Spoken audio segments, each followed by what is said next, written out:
Então tá, boa tarde, gente. Sou José Gabriel, sou especializado no primeiro ano do CEPET e fiquei responsável por apresentar a hemorragia digestiva alta.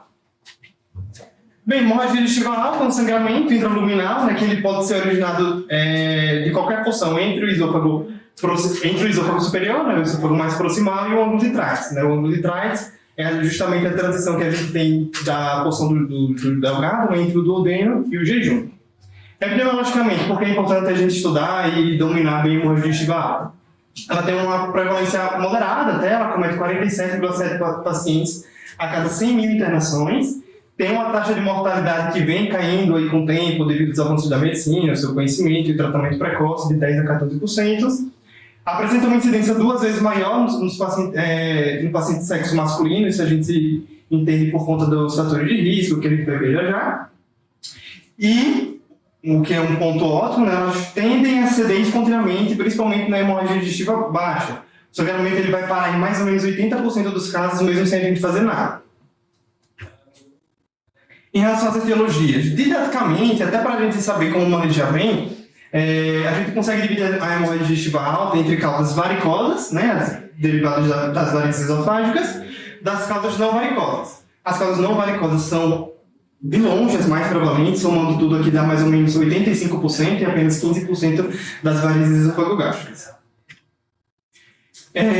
Das causas não varicosas, de longe também é principal, né? Como a gente consegue ver aqui, 55% é a doença ulcerosa péptica, ela acaba surgindo aí devido a alguns fatores de risco que esse paciente está se submetendo. Uma das principais é a infecção pelo Helicobacter pylori, que vem diminuindo aí cada vez mais com o tratamento e o rastreamento.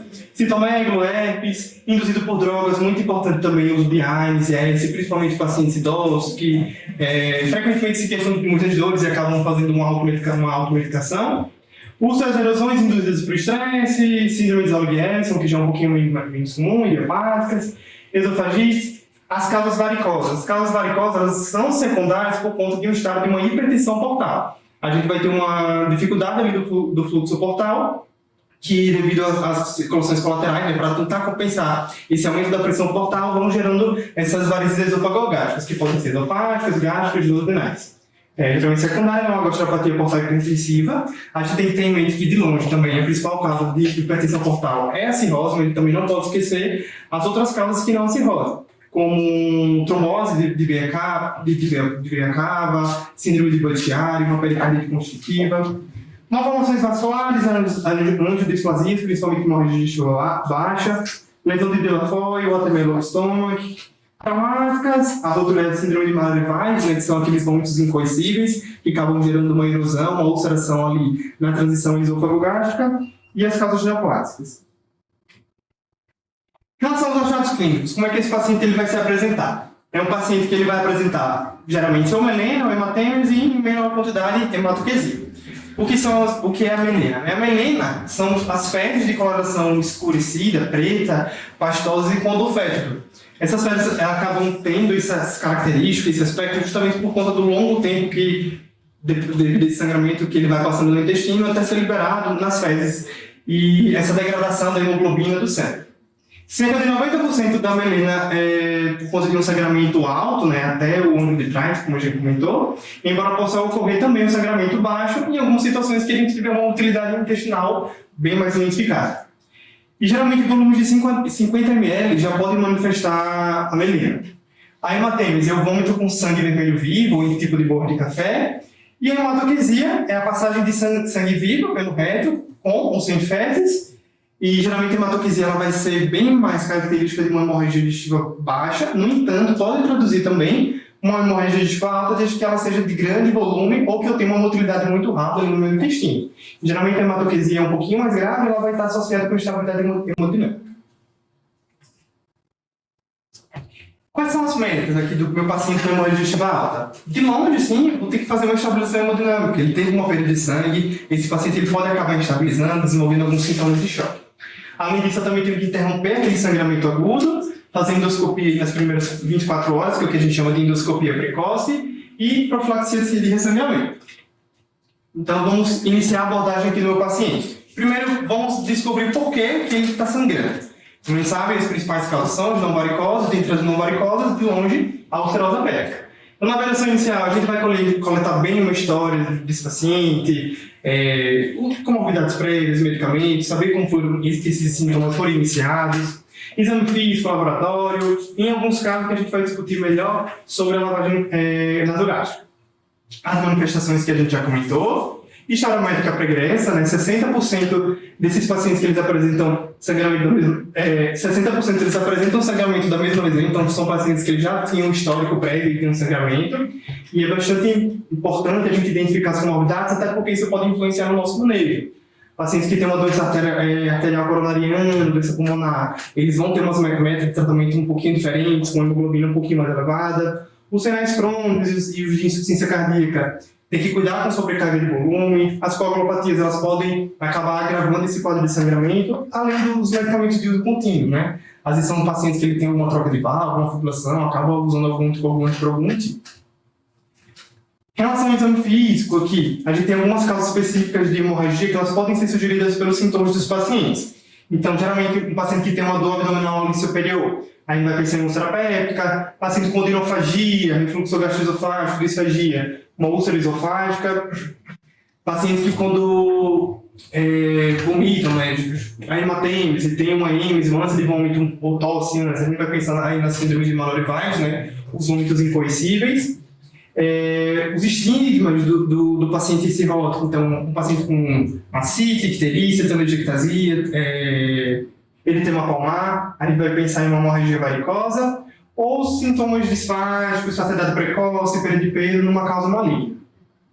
Exame físico é bastante importante a gente fazer a avaliação hemodinâmica, né, saber como é que está o status volêmico desse paciente, atentar também se o paciente ele acabar se apresentando inicialmente com uma dor abdominal muito intensa, sinais de peritonite, pensar em uma perfuração, úlcera perfurada, até porque se eles apresentarem esses sinais de perfuração, nosso primeiro exame não vai ser endoscopia, e sim tentar tratar ou fazer uma laparotomia mesmo para fechar esse abdômen perfurativo. Em relação aqui à história clínica e as etiologias mais prováveis, né? Um paciente que ele tem um uso prévio de AIDS, a gente vai pensar nas úlceras. Paciente que ele tem um aneurisma de aorta, um enxerto aortofemoral, vamos pensar em fístula aortoentérica, hepatopata crônico, varicosa, polipectomia, vai pensar mais em uma hemorragia de giva baixa, púrpura, crânio-oxalate, plaquetopenia, que são um pouquinho mais raro, enfim. E eu achei interessante esse estudo aqui, que ele faz uma análise assim, dos sinais e sintomas que acabam nos predispondo a pensar em uma hemorragia digestiva alta. Ele analisou e eles fizeram aqui um ratio likelihood e perceberam alguns fatores, né? Os fatores preditores de sangramento de trato gastrointestinal alto. Uma história de melena tem um likelihood de 5 a 6 praticamente. Um exames de fezes com melena, né? Um likelihood bem aumentado. Sangue ou melena no aspirado nasogástrico também. Desproporção ureia-creatinina maior que 30 também.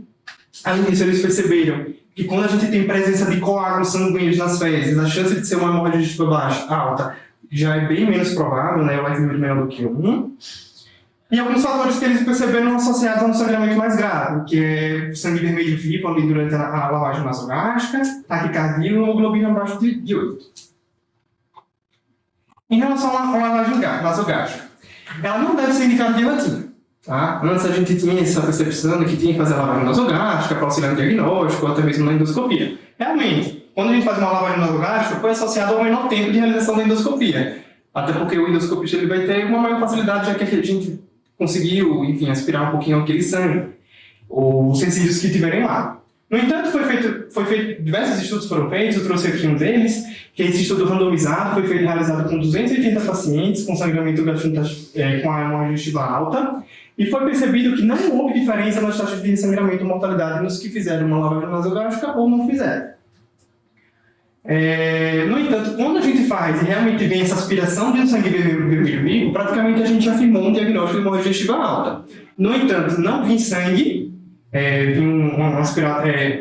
no entanto, em cerca de 18% dos casos a gente não vai conseguir fechar esse diagnóstico só pela lavagem.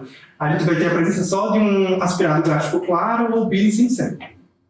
Então, na prática, como é que a gente vai fazer? A gente só vai fazer a lavagem nasogástrica quando a gente não tá muito bem claro se o paciente ele tem um sangramento contínuo e, portanto, poderia se beneficiar de uma endoscopia precoce em até 24 horas. Além disso, a lavagem, como eu já havia dito, ela pode ser usada para remover partículas, sangue fresco, coágulos de estômago e isso, consequentemente, melhorar a qualidade da endoscopia. Em relação aos exames complementares, a gente tem os exames laboratoriais meio gerais, assim, específicos, mas que acabam nos auxiliando. Hemoglobina. A gente não pode usar isoladamente o valor da hemoglobina inicial para saber se eu vou fazer reposição de hemoderivados nesse paciente. Nessas primeiras 24 horas existe uma diluição ali do nosso sangue por conta do fluxo extravascular para o intravascular, além da minha ressuscitação inicial com os cristalóides. Neopostose é pouco sensível, pouco inespecífico, né, mas nos leva a gente pensar em uma possibilidade de uma isquemia ou infarto mesentérico. Trombocitopenia, a gente vai pensar já num paciente que tem aí uma história de hipertensão pulmonar, portal, e a desproporção ureia-creatina, como a gente viu naquele estudo passado. Endoscopia digestiva, de longe, é o exame diagnóstico e terapêutico de escolha, mas quando a endoscopia ela acaba não fechando o diagnóstico, a gente pode abrir mão de outros exames, como a angiografia e cintilografia. A angiografia ela tem uma sensibilidade muito boa, ela vai identificar a fonte de sangramento com fluxo maior do que meio ml por minuto, e além de identificar e diagnosticar, também pode ser terapêutico através da embolização. Enquanto que a cintilografia ela tem uma sensibilidade maior, porque ela vai identificar com fluxo maior do que 0,1 ml por minuto, no entanto, não vai demonstrar com precisão o ponto de lesão hemorrágica. Acaba sendo mais usado nos casos de hemorragia digestiva baixa. Manejo clínico inicial. Paciente que se move merece move, então esse paciente ele vai ser monitorizado, sinais vitais, traçado eletrocardiográfico, oximetria e oxigênio se necessário, e via de Venópolis, né? Ele vai precisar de pelo menos de 2 acessos periféricos calibrosos de um tamanho 18 ou maior, ou um central, caso tenha uma dificuldade de pegar um acesso periférico. E o manejo clínico inicial vai se basear no ABC. A e B, né? A gente vai pensar na proteção da minha via aérea, então vou entubar aqueles pacientes que têm uma hematese persistente, ou estão evoluindo com um rebaixamento de consciência, ou uma franca insuficiência respiratória. E o grande X da questão aqui do manejo inicial da hemorragia é o C, é a circulação, é a avaliação e ressuscitação volêmica. Enfim, faz os bolos iniciais, de 20 a 30 ml por quilo, enfim. E a gente vai discutir já sobre a reposição de hemoderivados, se é necessário e quando é que a gente vai fazer. Além disso, é importante deixar o paciente aí com dieta zero aí nas primeiras 24 horas e vamos discutir se ele realmente precisa fazer terapia supressora de ácido. Em relação à reposição de hemoderivados, né, anemia. Aqui a gente vai dividir os pacientes que eles estão hemodinamicamente estáveis dos hemodinamicamente instáveis. Os hemodinamicamente estáveis, a gente vai seguir aquela classificação que a gente já fazia. Então, pacientes hemodinamicamente estáveis com hemoglobina abaixo de 7, praticamente todo mundo vai receber sangue, raros casos são exceções. Acima de 10, dificilmente a gente vai fazer uma reposição, e os casos de 7 a 10. Caso 7 a 10, pacientes bastante sintomáticos, sintoma respiratório, cardiovascular, uma estabilidade hemodinâmica, eles vão precisar também de fazer uma reposição. No entanto, foi visto, existem alguns estudos que eles acabam comparando, né, uma estratégia de hemotransfusão restritiva e liberal. Eu trouxe aqui essa meta-análise que ela traz 5 ensaios randomizados com um total de 1.965 pacientes com hemorragia digestiva. E aqueles que fizeram estratégia de transfusão restritiva, eles apresentaram mortalidade por todas as causas mais baixa do que aqueles designados para uma estratégia de transfusão liberal. Então, mesmo nos casos de hemorragia digestiva, não precisa ter uma meta alta aí de hemoglobina. Chegou ali no 7, 8, já é o suficiente. Principalmente nos pacientes que têm uma hemorragia por causa varicosa. Realmente, esses pacientes, quando eles têm uma meta, aí, a gente faz uma reposição para ter uma meta de hemoglobina mais alta, está associado a um maior risco de ressangramento nesse tipo de pacientes. Já nos pacientes hemodinamicamente instáveis, né, francamente, com sinais de choque, sangramento ativo e hipovolemia, a gente vai seguir aquela escalinha da TNS do choque. Pacientes que eles têm uma perda de mais de 30% do volume, né, que já estão hipotensos, baixa taquicárdico, taquipneico, a gente vai fazer a reposição tanto de cristalóide quanto de hemoderivados. Inclusive, a gente pode pensar em fazer uma transfusão maciça quando esses pacientes eles acabam recebendo aí mais de 3 bolsas de sangue na primeira hora, ou mais de 10 bolsas de sangue em 24 horas. Então, a gente vai abrir mão também de fazer o plasma fresco, as plaquetas, assim como o paciente com trauma. Em relação aos outros hemoderivados, né, aqui a coagulopatia, no geral também não tem muita coisa diferente. A diferença na realidade vai ser dos pacientes cirróticos e não cirróticos. Não cirróticos é igual que a gente já sabe. Então, nos pacientes não cirróticos, com INR maior que 2, a gente pode fazer o plasma fresco congelado. Se precisar de uma redução ali mais rápida, fazer o complexo protrombínico. No entanto, em pacientes cirróticos, aí é mais complicado. Bem, na minha leitura eu acabei não vendo nenhum protocolo assim, realmente é complicado, porque os pacientes cirróticos ele têm um déficit ali da produção tanto de fatores procoagulantes quanto de fatores anticoagulantes. Então, o INR aqui não vai ser nosso parâmetro. Realmente é um caso à parte, um estudo à parte. Nos pacientes com plaquetopenia, a gente vai transfundir quando eles tiverem um sangramento ativo e plaqueta abaixo de 50 mil. E como a gente sabe, esses pacientes que acabam desenvolvendo hemorragia alta, fazem uso de alguns medicamentos, têm outras comorbidades.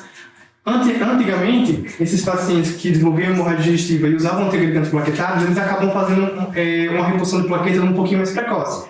Aí fizeram alguns estudos, eu trouxe esse aqui, que é um estudo de corte retrospectivo, em que ele pegou 408 pacientes com plaquetas acima de 100 mil e metade que usavam antiagregante, e eles fizeram uma reposição.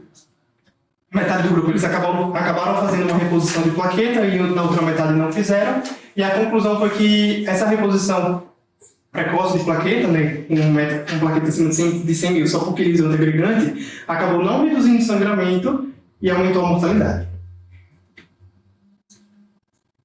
Agora o nosso principal exame, né, a endoscopia digestiva alta. Os médicos acabam recomendando fazer uma endoscopia precoce, né, hemorragia digestiva, de uma maneira geral, que seria em até 24 horas, ou em 12 horas, se for uma suspeita de hemorragia digestiva varicose. Na realidade, essa recomendação de fazer uma endoscopia precoce em até 24, não existe nenhum estudo, enfim, que me fale que realmente tem que ser 24 horas. Existem diversos estudos com resultados conflitantes quanto à redução de recursos ou mudança de desfecho, né, na endoscopia realizada nas primeiras 24 horas. Trouxe aqui um estudo de corte prospectivo, em que eles analisaram 516 pacientes com hemorragia digestiva com risco aumentado de morte ou sangramento, né, através da escala de Glasgow-Colac, maior que 12, que é uma escala de classificação de risco. E eles fizeram um grupo, se eu não me engano foi metade, mais ou menos. Na metade dos pacientes eles fizeram uma endoscopia urgente em até 6 horas, na outra metade um pouquinho mais tardia, né, de 6 a 24 horas, e nesse estudo, a endoscopia precoce, ela acabou não reduzindo a mortalidade. No entanto, esses pacientes que fizeram em até 6 horas, eles tiveram uma tendência para resultados piores no grupo da endoscopia urgente, só que não foi estatisticamente relevante. E talvez esse resultado se deva, né, essa tendência de resultados piores, por conta da má estabilização. Né? Um paciente que acabou de chegar em 6 horas, já vou fazer uma endoscopia, provavelmente eu não consegui estabilizar também hemodinamicamente ele. Então é muito importante, antes da gente fazer endoscopia, fazer a estabilização hemodinâmica.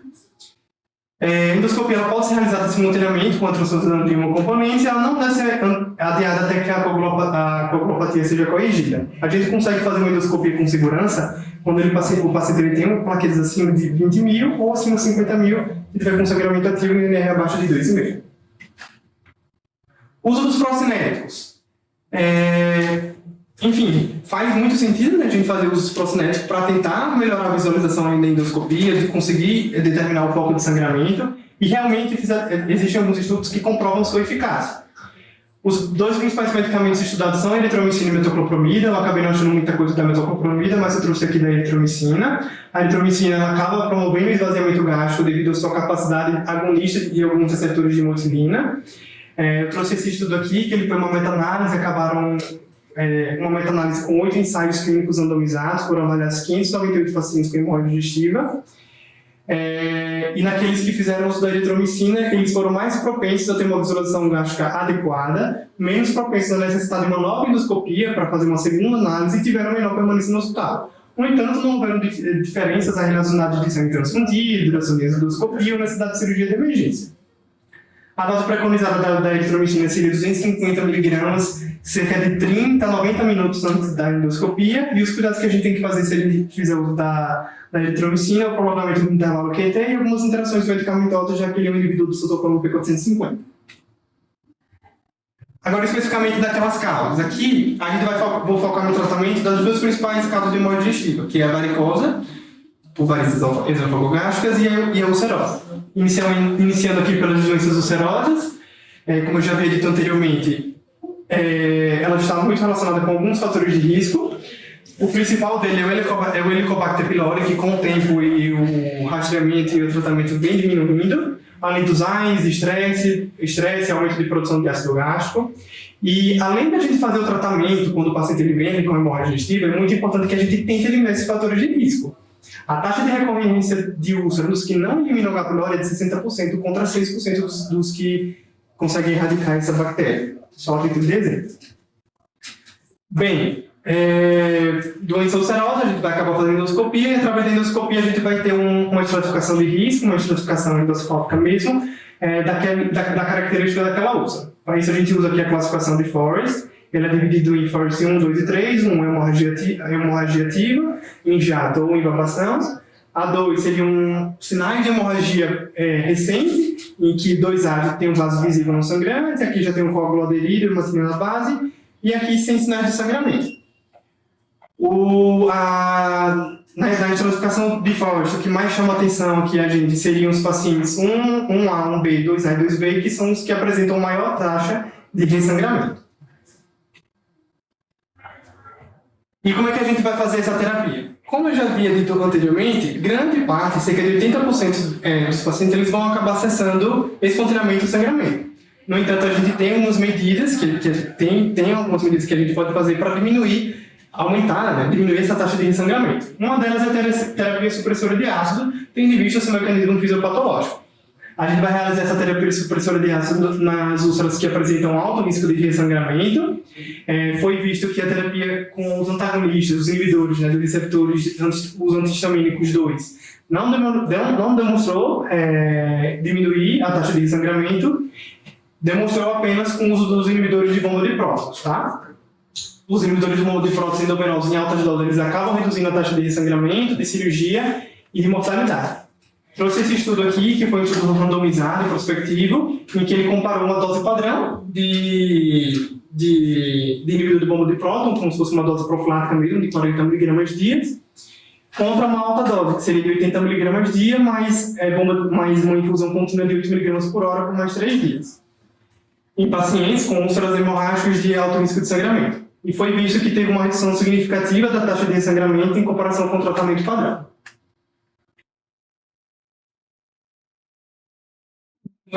Os guidelines atuais, assim, os mais recentes, eles acabam recomendando para a gente fazer justamente essa dose que eu trouxe aqui nesse estudo, que seria aquela dose de ataque, né, a dose de bônus de 80 mg, pode ser do omeprazol, com uma dose contínua de 8 mg por hora.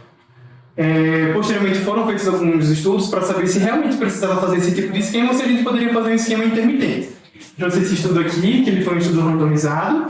Ele comparou justamente esses dois tipos de estratégias, de infusão contínua e de infusão intermitente, e foi visto que não há diferença de eficácia entre um tipo de terapia e outro.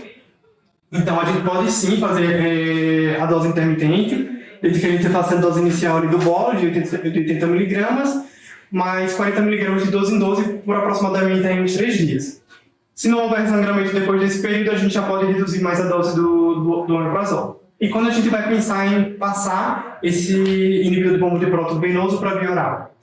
Nos casos de úlcera de alto risco de sangramento, depois dos 3 dias, a gente pode passar para a via oral ainda de 12 em 12 horas, por mais ou menos uns 14 dias, e depois disso deixar por uma vez ao dia. Já naquelas úlceras que não tinham muito risco de sangramento, já pode passar para o oral logo depois da endoscopia. Terapia endoscópica, nos casos de úlcera, nem sempre vai ser necessária. Ela vai acabar sendo indicada aí nos pacientes que estão com sangramento ativo, de difícil controle, com os vasos arteriais ali jorrando. Os principais métodos de tratamento seriam terapia de injeção através de uma hemostasia, que pode ser com solução com adrenalina ou substâncias esclerosante. Não há nenhuma diferença entre uma substância esclerosante melhor que uma ou outra. Terapia térmica, terapia mecânica, através de tamponamento físico com clipes, ligamento com elástico, ou sprays hemostáticos que ainda estão em estudo, é uma terapêutica meio nova. Cirurgia, muito menos ainda, a gente vai fazer uso, vai precisar da cirurgia. Basicamente, quando a gente vai levar esse paciente de úlcera para cirurgia, são aqueles casos que evoluíram com uma úlcera perfurada e realmente tem que ir para cirurgia. Ou nos casos que a gente tem uma hemorragia não controlada após o tratamento endoscópico, um ressangramento após 2 hemostasias endoscópicas efetivas, um choque relacionado por conta desse ressangramento ou um sangramento contínuo lento. Uma outra alternativa menos invasiva do que a cirurgia seria realizar uma angiografia com embolização transarterial, que pode também ser uma alternativa, não sei se há uma diferença entre um ou outro. Por fim, a hemorragia digestiva varicosa, ela representa aí mais ou menos os 14 a 15% dos casos de hemorragia digestiva alta, ela é mais recorrente nos pacientes cirróticos, são secundárias a hipertensão portal, não necessariamente cirrose, também temos outras causas de hipertensão portal, e o sangramento ele vai cessar apenas até os 50% dos casos. Então, por conta disso, a hemorragia digestiva varicosa, ela tende a ser mais grave dentre as causas de hemorragia digestiva. Porque o seu sangramento é intenso, ela não tende a parar tão rápido assim, espontaneamente, por conta de distúrbios de coagulações prévios do paciente, e a mortalidade ela pode chegar, inclusive, de até 70% a 80% nos casos que continuam sangrando. Essa parte aqui não nos cabe muito na terapia intensiva, dificilmente a gente vai iniciar uma profilaxia primária, geralmente essa profilaxia primária vai ser iniciada em ambiente ambulatorial, mas a profilaxia primária está indicada nos pacientes cirróticos com alto risco de sangramento, que apresentam varizes de grosso calibre, médio calibre com white spots, ou em pacientes com varizes cirróticos com varizes child C. A profilaxia primária pode ser realizada por ligadura elástica ou beta-bloqueador não seletivo, não tem muita diferença de eficácia entre um e outro. No entanto, a gente vai dar preferência para a ligadura elástica quando realmente for em pacientes de alto risco ou de uma contraindicação e tolerância aos beta-bloqueadores. Isso aqui é o que mais importa para a gente, é o paciente que ele teve uma hemorragia por conta dessas varizes. Os nossos objetivos vão ser, novamente, a ressuscitação hemodinâmica, o tratamento da hemorragia e a prevenção e tratamento das complicações. O tratamento dessa hemorragia, como eu já havia dito anteriormente, por ser de causa varicosa, o ideal, o legal, o interessante seria que a gente fizesse a endoscopia em até 12 horas. Na endoscopia, o tratamento vai ser através da escleroterapia ou ligadura elástica. Há uma preferência da gente acabar fazendo a ligadura elástica por conta do menor risco de complicação. No entanto, a eficácia da escleroterapia com a ligadura elástica é praticamente o mesmo. E isso aqui é meio que um tratamento profilático, assim, paliativo, né? Porque é um paciente que ele tem uma hipertensão portal, então constantemente aquelas varizelas vão estar engustadas, vão querer sangrar. Uma alternativa para a gente tentar diminuir essa pressão portal é o uso de alguns agentes vasopressores. Como a gente sabe do mecanismo fisiopatológico e da cirrose, que a gente tem uma vasodilatação esplênica. Então, a gente fazer uso desses medicamentos vasopressores esplênicos tende a diminuir a minha hipertensão portal. Dentre os medicamentos, a gente tem a somatostatina, o octreotide, que é um análogo de somatostatina. Também temos a combinação da vasopressina com nitroglicerina. No entanto, a teripressina acaba sendo a droga de eleição, por ser a única que mostrou a redução da mortalidade. A gente pode fazer uma dose de 2 a 4 mg de 4 em 4, e quando essa hemorragia cessar, de 1 a 2 mg de 4 em 4. Pronto, ressuscitação. Não preciso comentar muito, tratamento da hemorragia digestiva. E agora, muito importante, é a gente prevenir e tratar as complicações. Geralmente são pacientes cirróticos, então a gente tem que ter em mente, o paciente cirrótico ele tem um alto risco de evoluir com encefalopatia hepática, então já posso prescrever inicialmente a lactulose para manter uma meta de evacuação um pouquinho maior. Pacientes com risco de pneumonia aspirativa, pacientes cirróticos que acabaram fazendo hemorragia já tem um grau de ascite, eu também tenho que fazer profilaxia para sepse, para infecção ali, para evitar uma peritonitis bacteriana espontânea. Então, eu posso iniciar um antibiótico profilático. Não sei se existe muita diferença dos antibióticos de eficácia ou não, de quinolonas ou beta-lactâmicos, mas eu vi que um dos esquemas poderia ser feito com uma fluoxacina, via oral mesmo, ou se for fluoxacina venoso, ou até mesmo ceftriaxona. Eu acho que o que acaba sendo mais sendo feito é ceftriaxona. Insuficiência renal.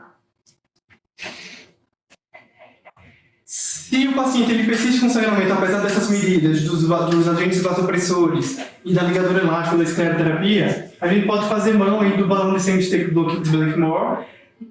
Cada vez mais ele vem sendo menos utilizado por conta do seu controle de sangramento. Ele pode até atingir 90% aí do controle de sangramento, mas ele pode atingir 30% também, então não é muito bom. E também ele acaba apresentando altas taxas de ressangramento e o paciente ele precisa ser entubado. E uma outra alternativa seria o TIPS, que seria aquela derivação intrahepática por sistêmica transjugular, em que a gente vai colocar um stent da veia porta para a veia cava, justamente para poder diminuir a hipertensão pulmonar, consequentemente diminuir aquela pressão nas minhas varizes esofagogástricas. No entanto, o seu papel ainda não está muito bem definido, ainda precisa de vários mais estudos aí para poder solidificar o seu uso. E é isso.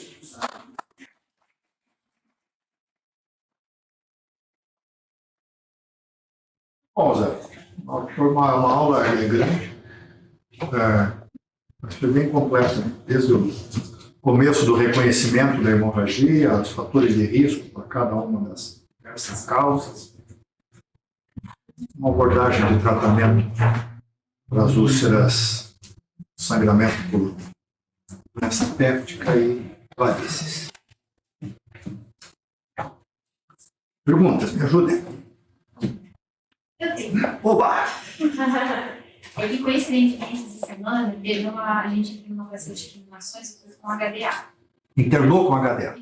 Ela internou, ela é uma senhora de 83 anos e ela chegou com sinal de choque hipoglicêmico mesmo. Pelo que eu lembro assim, dos exames dela de admissão no PA, o HB dela era 3,8. O que significa essa cabeça de 38? Ela está bonitinha, essa dúvida é melhor que eu.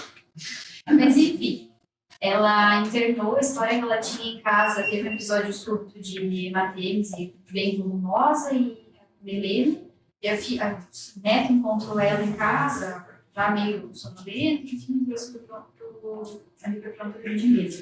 Não sei dizer em quanto tempo ela teve isso, mas que tem um período de 24 horas. Para já estar com um HB assim, de 3,8, acho que tem elevado de Então, o HB de 3,8 significa que ela já estava sangrando há muito tempo. O estado hemodinâmico representa o sangramento agudo, a hemoglobina, o sangramento anterior à descompensação aguda, como um doente com trauma, que vocês estão acostumados a ver. E ela internou, foi para a TI, a gente foi transfundido 3 concentrados de hemácia para ela. E não precisou de droga vasoativa, respondeu super bem a volume, muito bem. Foi feita aquela manejo de foi 2 litros que ficaram de droga. E ela depois não sangra mais. Teve algumas evacuações de melena, mas ficou bem, a gente manteve ela em jejum. Começou também a 100% de prova. E na endoscopia ela tinha uma úlcera gástrica Forest 3. Eu me perguntei, quando liberar a dieta? Ela parou de sangrar, ela ficou em 24 horas em jejum, tinha ali pela classificação nossa bem baixo, de voltar pelo menos. Não tinha sangramento presente na endoscopia, mas não tinha Forest 1. Forest 3. Forest 3. Já não. O contrário. É verdade. Mas sem nenhum sinal de gravidade da úlcera. Acredito que sim, está no No seguinte. Ficou 24 horas. Sem nenhum problema. Quanto mais cedo você iniciar a alimentação novamente, mais citoprotegida estará a mucosa gástrica.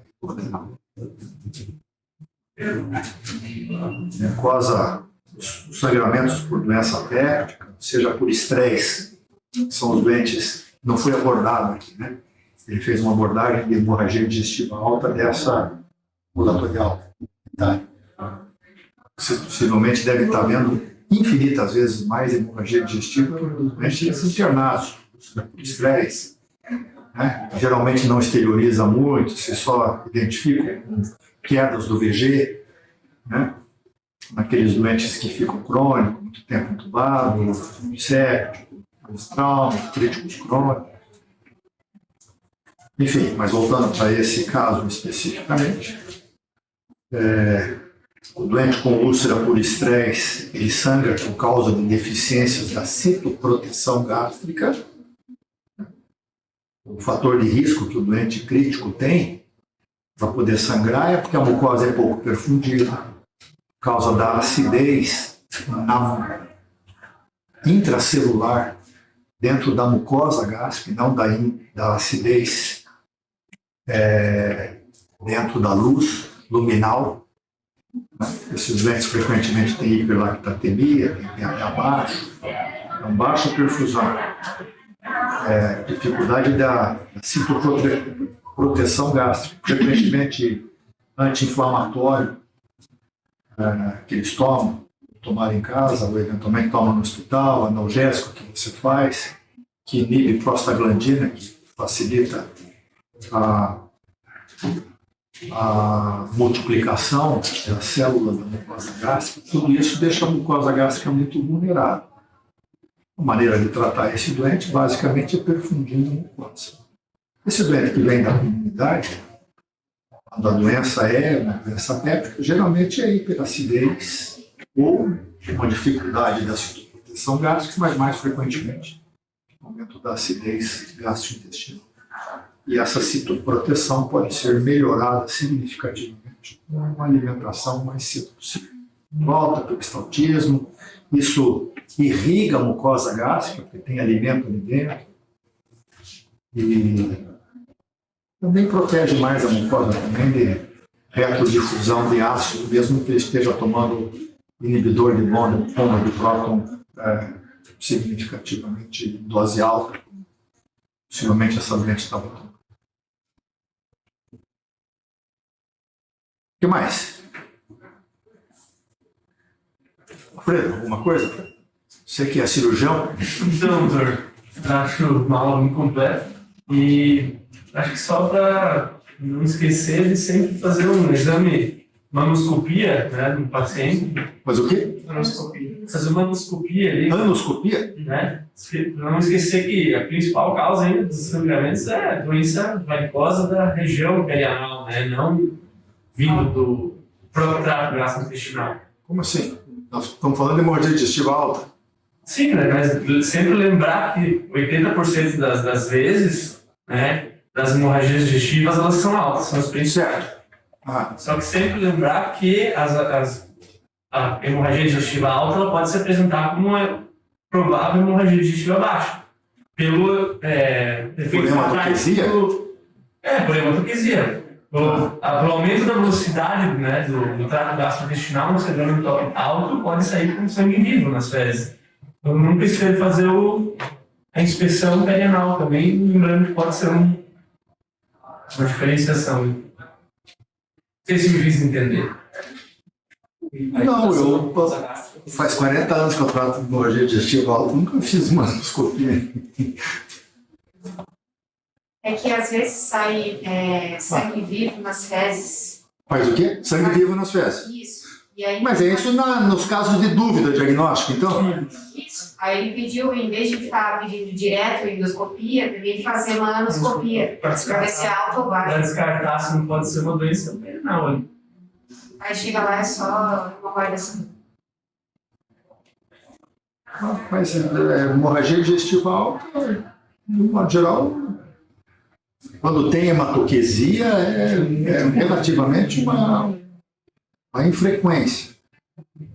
Não sei se a gente precisa de estipular isso como sendo uma coisa de rotina dos médicos com hemorragia digestiva alta, fazer.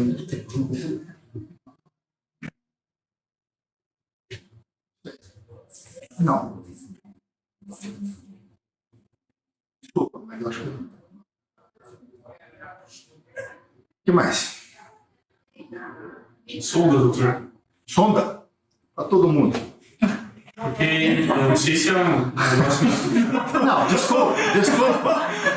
É que assim, passou vontade, põe sonda. Não tem problema de passar sonda. Quem tem medo de sonda é quem vai fazer endoscopia depois que tem uma esofagite de refluxo e fica depois reclamando que o médico passou sonda nasogástrica e precisa. Não passar em todo mundo, mas está em dúvida, passa uma sonda nasogástrica. É excelente para fazer monitorização, fica em cima. Não faz nenhum mal. Pode fazer bem, mas não vai fazer isso desnecessariamente. Mas enfim, quero tirar o medo. Sonda nasogástrica, vou passar, não tem problema. Não, bola. Mania, né? Assim, às vezes me dá irritação, ou me dava irritação quando eu ficava, porque todo mundo que vem do centro cirúrgico, o cara faz uma cirurgia, não sei o quê, vem todo mundo com sonda nasogástrica. E daí, quando faz uma hemorragia digestiva alta, eu não posso passar uma sonda nasográfica, porque fica com medo que vai deslocar o coágulo, que vai, sei lá, se eu jogar água, vai sangrar mais. Não, não vai sangrar mais. Não vai. Não, é desnecessário na maior parte das vezes? Mas não faz mal. Só estou fiz uma caricatura, né? Obviamente, exagerei um pouco para poder dizer assim, não tem problema. Você acha que pode... Assim, acho que deve ser válido, doutor, mas você acha que pode aumentar o risco de broncoaspiração? Porque, por conta do... Sim, não, pode, como toda outra sonda nasogástrica, que é a alteração do nível de consciência. Claro que você não vai passar sonda nasogástrica com todo mundo. Tá? A tua pergunta foi assim, né? Puxa vida, fica com medo de passar a sonda nasogástrica? Não, acho que eu exagerei na minha resposta. Mas se tiver dúvida diagnóstica, pode passar uma sonda nasogástrica, fazer uma lavagem. Tudo isso ajuda. Aliás, até porque vocês não têm endoscopia digestiva 24 horas por dia, 7 dias por semana. Né? E você identificar que o doente ressangrou, por exemplo. O doente com alto risco de ressangrar. Só quando ele faz hipotensão arterial, ele já perdeu pelo menos 20% do intravascular. Uma sonda nasogástrica aberta, um pouco de cuidado, o doente que está bem, cabeceira elevada, etc. e tal. Desde que você utilize essa sonda nasogástrica para o benefício, joga 100 ml de líquido, volta, não está sangrando, o doente está estável também. Não, até porque em outros cenários a gente usa dreno para quantificar sangramento, cirurgia abdominal. Não, virou uma paranoia do endoscopista mandando no intensivista que não pode passar sonda nasogástrica. Desloca não sei o quê, faz não sei o quê, faz esofagite. Já está tomando 80 miligramas de pantoprazol. Né? Vai estar tomando Plasil junto, obviamente. Aproveitando o gancho da endoscopia, pacientes para a gente investigar e acordar previado, não sei se já aconteceu com mais alguém de receber uma paciente com HDA, que você tenta estabilizar, mas a paciente está grávida, segurando muito, você liga para a equipe de endoscopia, urgencia esse exame e eles falam, não vou fazer porque a paciente está instável. Isso. Mas você não consegue estabilizar porque ela está sangrando de tudo. O que fazer isso? Puxa vida, não há muita emergência para fazer endoscopia. Toda calma nessa hora. Acho, reclamei muito dos endoscopistas, mas acho que a gente também incomoda demais. E esse artigo que a gente foi publicado no domingo, 600 doentes, mais ou menos, mostrando endoscopia nas primeiras 6 horas e endoscopia até 24 horas. Tem doentes com hipotensão, doentes graves, sangramento tipo. Não mostrou alteração do prognóstico desses doentes. Não há muito que possa ser feito nesse momento. Endoscopia se for por varizes de esôfago, eu chamaria com mais urgência. Né? Para você poder fazer uma escleroterapia ou poder fazer uma ligadura elástica. Né? Se não tiver sangramento por varizes, não tem muito o que fazer. Toda calma nessa hora, estabiliza o doente. 80, 90, 95% das vezes vai parar só assim. Endoscopia, hemorragia digestiva é controle externo, calma, não hiperidrata o doente. Pop-up de clock. Pop-up de clock. É a mesma coisa com um doente que tem um sangramento traumático e que você estabiliza, põe droga vasoativa, o doente faz hipertensão, ele faz um pouquinho de guarda. Então, um pouquinho de normovolemia, pressão arterial no limite inferior, né? Espera umas 12, 24 horas, aquilo cicatrizar. Talvez pantoprazol 80 miligramas, você vai fazer, obviamente, mas não tem trabalho mostrando que pantoprazol diminui sangramento nessa diabetes. Ela diminui a recorrência do sangramento, mas não faz parar na fase aguda. Por mais incrível que possa parecer. Então, calma, vai parar de sangrar. Se não parar de sangrar,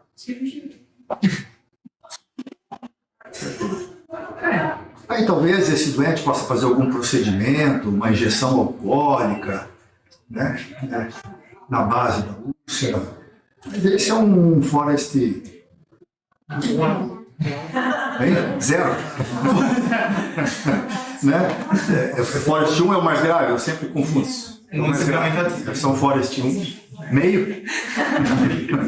Esse doente vai tem uma alta chance de morrer.